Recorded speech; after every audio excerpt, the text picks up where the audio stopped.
We've finished sharing our 4-day Daintree trip, and now we are at the most juicy and unfiltered part. How much we actually spent.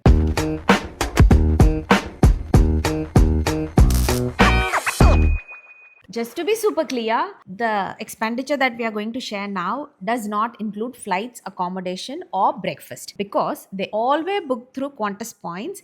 And we did share a video earlier this year on how we accumulate Qantas points. If you haven't watched that, we'll link it somewhere here. Please go ahead and watch it, but only after watching this video. And in this video, we are only going to talk about our out-of-pocket expenses, and that includes transport, which has car hire, parking, fuel, and all the like, food expenses, which would be quite a bit, your random miscellaneous expenses like entry tickets and stuff, and all the little extras. Stay in the end because we are going to tell you what was worth the money, what was slightly painful, and what we would do differently next time. Let's get into it. So, if you're planning a trip to Daintree or a North Queensland trip for that matter, this should give you a pretty realistic idea on what to budget for. In this video, we are going to break down into category by category and then day by day. In categories, you have 3 major categories, and then we'll also run those numbers day by day. Our total out-of-pocket spend for this trip was $1,678.43. We are going to break this down into 3 categories. The first category is transport. For transport, we spent about $596.01. Transport itself includes parking, car rental, and insurance and everything that goes on with the car rental. And third is fuel. Let's talk about parking first. We found a few options for parking, and by far the most economical one that worked for us was Park on King. Just before we talk about parking, this is parking at the Sydney airport. This is not parking within the 4-day trip itself. This is just pure parking at the Sydney airport. If you guys don't know, we live really far away. We live in the regional New South Wales almost. So it's very difficult for us to commute to the airport. The most economical way is for us to take our car, but parking can be quite expensive in the airport itself. Unless it's quite comfortable, we try to find other alternatives. In this case, we found a place called Park on King. If you have someone who have already parked there, then you know the drill. You don't have to worry about this. If you're new to this, and if you're someone who's looking to explore options, Park on King is basically a parking space that's available 10 minutes away from the airport. You go and park your car there. They provide frequent shuttle services to and from the airports. You just park your car, go to the reception and let them know, hey, I'm here. They'll arrange a shuttle for you to go to the airport. That's 10 minutes. The only thing that you have to keep in note is it's extremely important for you to be a little earlier at this parking because the shuttle service, although they say it's frequent, may not be that frequent for you and it will not work for your specific use case. It's going to wait for a few people to come. So there is always this time that you need to account for. An example could be if you're going to reach there, let's say by 10 o'clock. On a normal case, try to be there an hour earlier so that you can avoid all this hassle of getting into a last minute shuttle and going there to the airport, which is what we did. It was very stressful for us. It was a little stressful to the point that I started telling Karthik we could have just parked at the airport. But anyway, it just worked out for us and we realized that you need to go like really early at that place. Also, they have like a curfew from certain times. So if your flight arrives really late or something, you can't go and get your car. I think it's 11 to 4 or 11 something. Yeah, it should be in the website. Yeah, it's still manageable, but just FYI. So that's parking. Next was car rental and insurance. So we took the flight, we reached there. We know that we won't be staying at our accommodation full time. Also, Daintree Eco Lodge, the accommodation that we stayed, it was about 1.5 to 2 hours drive from the Cairns airport. We wanted to hire a car, and the option that we looked at is one of the most affordable option. We didn't go and browse a lot of things. We looked at the most affordable option, and when we looked at it, we found East Coast car rentals to be the most affordable. They are not at the Cairns airport. Once again, a shuttle will come and pick you and they'll take you to this East Coast car rentals place, which is another 5-10 minute drive, and then you can rent the car. The car rental cost also includes the insurance cost. It's totally optional. I think it cost us about $188 for the 4 days or whatever. But we wanted to take it for the peace of mind. We wanted our trip to be relaxing and not stressful about anything. So we just took it. So you can, out of the total cost for transport that I mentioned, $596 or whatever, you can minus $188 if you don't want to take the insurance. So that's your car rental plus insurance category. subcategory. And the last one in this category is fuel. Fuel costs were about $142.80. So we all know that fuel at this point in time is expensive because of everything that's happening in the world. And so we had to spend a little more than usual, but it's not something that's going to break the bank. On a normal day, maybe $100, give or take, you can budget for fuel. Yeah, and if you don't go to Port Douglas as often as we did, then surely you're not going to Yeah. use that much fuel. So this category totally cost us $596. Car rental alone was 386.01. Airport parking was $68 and fuel was 142.80. Moving on to next category, food. And this is by far our biggest expense. We spent about $785.59 over the course of 3.5 4 days. I guess it is the tourist place tax. True. And forget about spending a lot on food or anything. We are okay to spend it. The value that you get out of it, that is what is like bothering us. Yeah, one of the reasons we went to Port Douglas quite often, even though it was far away from us, is because we wanted to enjoy the food that we ate and we wanted to justify the spend on the food as well. Correct. North of Daintree, if you cross the river, there weren't a lot of options for us on that day. And even though we spent quite a bit on food on the other side of the river, the quality wasn't as good. We went to one restaurant, yeah. Quality was so. We thought they were just bringing from the jar. You know how they get like butter chicken It jar was like or packed food reheated. Thai thing jar. We could hear the microwave sound and our hearts sank. I guess in their defense, we went on the day the ferry opened. So maybe they weren't prepared and they opened one day earlier than they intended to or something like that. All of this is covered in our day 2 video. So if you haven't watched, go ahead and watch it. Yeah, so Daintree River or even at the Eco Lodge where we stayed, food was expensive. Port Douglas food was okay. The Thai restaurant that we went, that's where we spent the most from what I can see. Yeah, it's here. about $160 at the Thai restaurant for dinner. And it was pretty good, but a little too sweet for my palate. Yeah. Maybe we ordered the wrong combination of food because everything was sweet. And in the end, to sort of mitigate that, we asked for fresh chilies, which was one of the spiciest chilies that we ever had. My mouth started burning literally. I was like confused. Like on one hand, it's too sweet. The other thing is like extremely spicy. He got teary-eyed and all. And they charged the chili also. I'll not forget that. Yeah, I think they charged some $2 or something. They charged a little more on Yeah, chili they also. charged We them. don't remember. Oh, overall, just budget accordingly because Food can get quite expensive in this holiday destinations. the next category is miscellaneous. In this category, we included things like tickets to the Crocodile Cruise, ferry tickets, tickets to Daintree Discovery Center, everything else. The total cost came to $296.03. Firstly, the river ferry was about $51, and this includes your to and fro, which travel one time, one entry, that's $51. In Sydney, you can do that for free. I've mentioned this in day 2 video also, so you should go and watch it. I know, shameless plug, but yeah.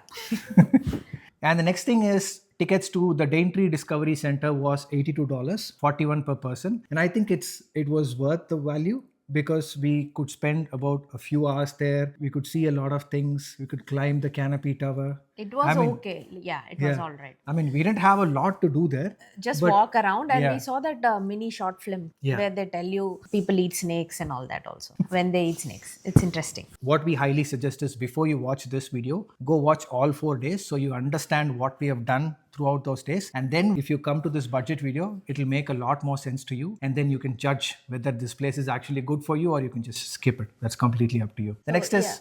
what was it? Discovery Center, $82 for the The next one is the Croc Cruise was $75.93 for 2 people. We used some sort of coupon, I think. Yeah, That's why we used it's, some coupon online. It was booked just the night before.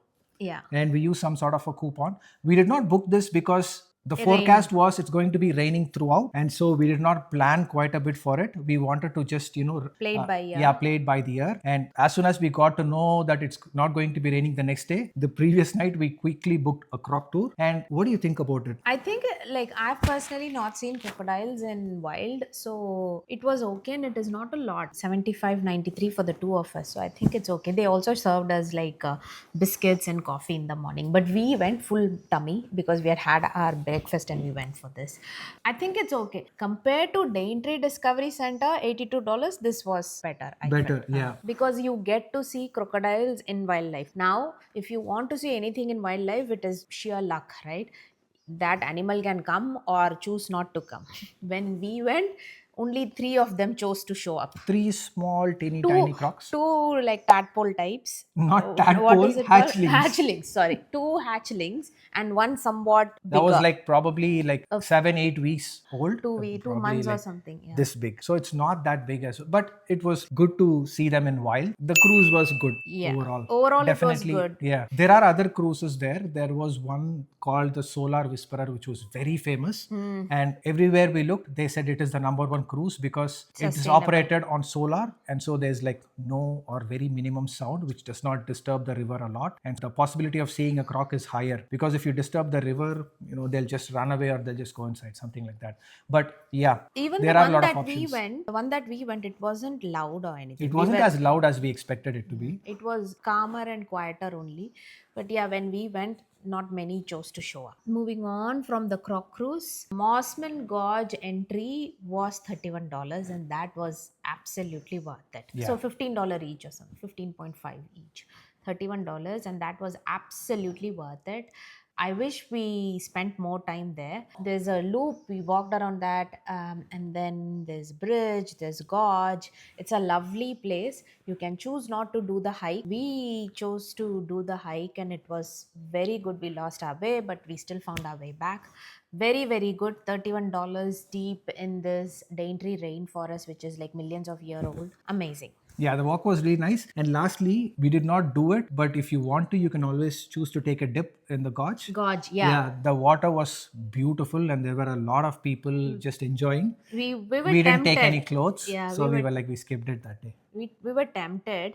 We just thought, okay, we'll dip it and then we'll just dry as we walk or something. But no, we didn't take our chances. Yeah, we didn't want to take that risk. Yeah. So that was $31. And then some random things. We forgot our toothpaste. You know that Yeah, story. if you watched day two, Two.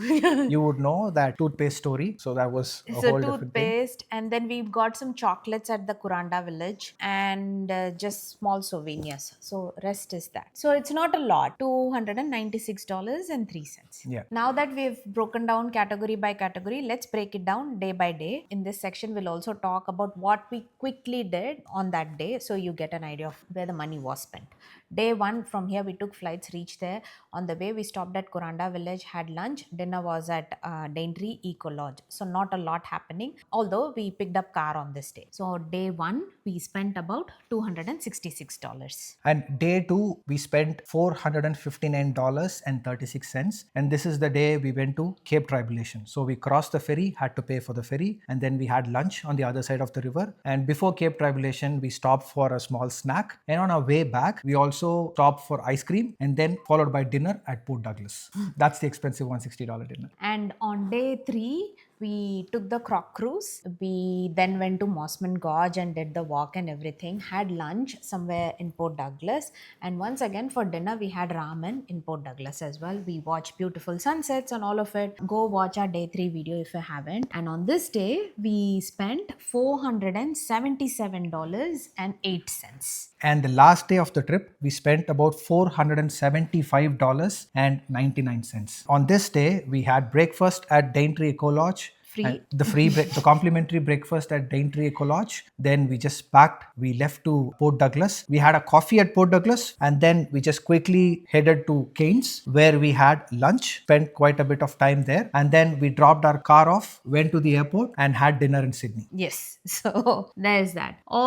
So if you can see, once the trip started, we were almost spending mid 400s to close to 500 each day. And that's it. This is how much we have spent throughout the day. Now, the big question is, was it worth it? It definitely is. It's definitely a must try if you haven't been there. It's a very unique experience. The place we stayed, ferry crossing, the Daintree forest itself. What was your one highlight? I would say it was the Mossman Gorge. It was a beautiful place. I think we wanted to walk quite a bit. And we got to do that accidentally at Mossman Gorge. Even though it was a 2 kilometer track, we lost our way and we ended up walking a lot more, which is something that we enjoyed. It was really nice. And 2 kilometer felt like 5 kilometers or Yeah. something. Like we were walking, non-stop walking, and it's still there's no end in sight. More than anything, yes, the forest. I myself, I like to be in the woods more than in the oceans. So I'm more of that mountainous and that kind of person. What are you? Are you more ocean type or I like everything. he likes everything? I like to be in like woods more than in the ocean. So I enjoyed it. The highlight for me is the taste of water. I know water is tasteless, but man, go taste the water in Daintree. It's like tirtham. My dad would say it is like a tirtham. Tirtham means Yeah, it was what is tirtham? holy water Holy or water something. that they give you in temple. Like it has a taste to it. It has got a very divine taste to Taste it. to it. It was Oh, very the similar. The water water was was very good. so beautiful. Oh, it was so beautiful. It was not beautiful. It I was mean, tasty. I know, but it's still so beautiful in my mind. Hence the word beautiful. Since we have come back, we still drink filtered water here in Sydney, but that water was something else. I would go again to at least just drink that water. So for me, the highlight besides getting lost in the rainforest and doing countless steps and enjoying and soaking in, the water was the highlight for me. That is actually true. We keep joking about it every now and then, saying that should we move back to Cairns just for the water? Just for the It's really that good. What is something we would do differently or skip? The first thing is we would pack a lot more snacks. We did take some snacks, but we'd pack or buy a lot more snacks so we can avoid eating so many meals outside. If we can do that, we would do that because Daintree, where it is, everything is expensive and there's not a lot of places you can find for food. That's something we would do. The second thing that we may do is if we want to do a lot of activities in Port Douglas, we would suggest not to stay in Daintree. That I think we have mentioned in one of the other videos also. So there is that. Do you have anything else that you do differently? I agree with what you've said. The first thing is always about packing more food or maybe trying to cook something at the hotel itself. Airbnb, Yeah. like book a Airbnb or It's something. not because we're trying to save money. It's because Options. even if you don't have a lot of options and it's not that great value for money as well. So that's definitely one of the things that I would do differently. Everything else was good. The whole trip definitely was, hire a car. That's the biggest step we can give you. Definitely hire a car if you're going to Daintree. Super duper important. You can stop at so many scenic places and random beaches and all that. I hope this video was helpful for you guys. If you have any comments or any feedback, or if you have been to Daintree and want to add your 2 cents, please feel free to do so in the comments below. We'll see you in another one. Bye.